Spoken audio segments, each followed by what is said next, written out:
सोमनाथ दत्ता जी, पश्चिम बंगाल से। राधे राधे महाराज जी। महाराज जी, आजकल बहुत सारे ऐसे प्रश्न आ रहे हैं कि 1 जनवरी 2025 से नया साल लग रहा है, हम अपनी गलत आदतों को छोड़ना चाहते हैं। महाराज जी, इसमें हमारा इसमें एक वो था महाराज जी, क्या होता है कि नियम तो लिया बट कुछ दिन बाद फिर टूट जाता है महाराज जी, ऐसा क्यों और इसको कैसे दृढ़ करें? देखो, बिना भजन के आप में पावर नहीं आएगा और बिना पावर के कोई संकल्प रुकता नहीं है। जैसे हम कसम खाई, संकल्प लिया, तो उसके लिए हमें पावर तो चाहिए, अध्यात्म बल, वो मिलेगा नाम जप से। जितना नाम जप करोगे, श्री हरिवंश नाम बल लहो, अपने मन भाई सब कहो, रहो शरण हरिवंश की। जब हम आचार्य और गुरु की शरण में होकर उनका नाम जप करते हैं तो हमारे अंदर बल बढ़ता है। आज से नहीं करूंगा तो नहीं करूंगा। अब बल नहीं, हमने कसम खाया और मन ललचा रहा है तो 2 दिन 4 दिन 10 दिन लड़ेंगे, इसके बाद फिर गिर जाएंगे। तो हमें लगता है अगला पैर यदि हम ठीक से जमा लें तो पिछला अपने आप उठ जाएगा, उसके लिए प्रयास नहीं करना पड़ेगा। तो हमें कसम खाने की जरूरत नहीं है, हमें नियम में आने की जरूरत है। हम इतने माला गुरु मंत्र जपेंगे, नाम जप करेंगे तो हमारे अंदर बल आएगा। उसी बल से, बिना भजन के बच्चा काम नहीं बनने वाला। पक्का मान लो, खूब अनुभव की बात कह रहा हूं। जब भजन होगा तभी वो छूटेगा, नहीं तो नहीं छूटेगा। महाराज जी, मुझमें बहुत सारी कमियां थी। 1 साल पहले मैंने आपका सत्संग सुना और 1 साल पहले मैं वृंदावन आके आपका दर्शन किया, तो आपको देखने से और सुनने से लाइफ में बहुत सारी बदलाव आई। तो बस आज इसीलिए महाराज जी आए, साक्षात्कार आपका दर्शन करने से लाइफ में कितना बदलाव आएगा। भगवान की कृपा होती बच्चा, ये तो 5 भौतिक शरीर है, भगवान की शरण में है, बस बात उनकी है। आप कृपा करते हैं और जन की बड़ाई करवाते हैं उनका खेल।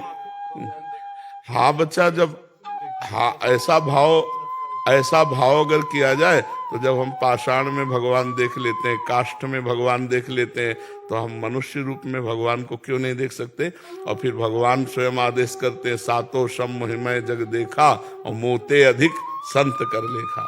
मोते अधिक संत कर, मोरे मन प्रभु अस विश्वासा, राम ते अधिक राम कर दासा। महापुरुषों ने कहा हम अपने भाव लगा लें।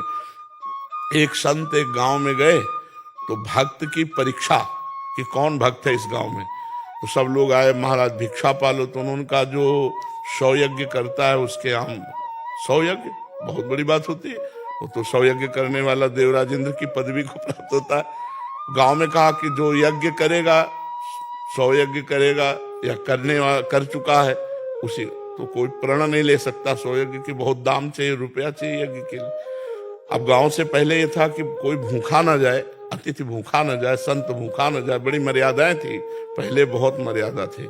आग चाहे जितना पापी हो, अगर अतिथि बनकर आ गया है दरवाजे पे तो उसका सम्मान किया जाता है। अतिथि देवो भव, पहले अतिथि देवो भव, कहीं कहीं मकान में भी लिखा होता था अतिथि देवो भव।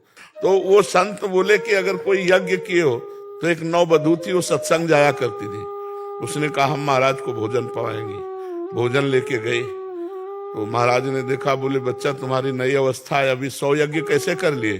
बोले महाराज 100 तो बहुत कम होती है, अगर संत दर्श को चालिए तज माया अभिमान, ज्यों ज्यों पग आगे बढ़े कोटिन यज्ञ पा लिए। क्योंकि सत्संगी थी।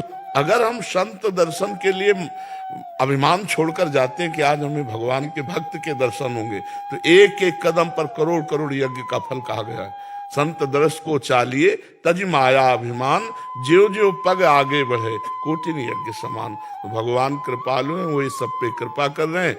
निमित्त अपने भक्त को बना देते हैं जिससे उसका यश होता है। भगवान छुपे छुपे सब वो ही कर रहे हैं, उन्हीं का प्रताप है।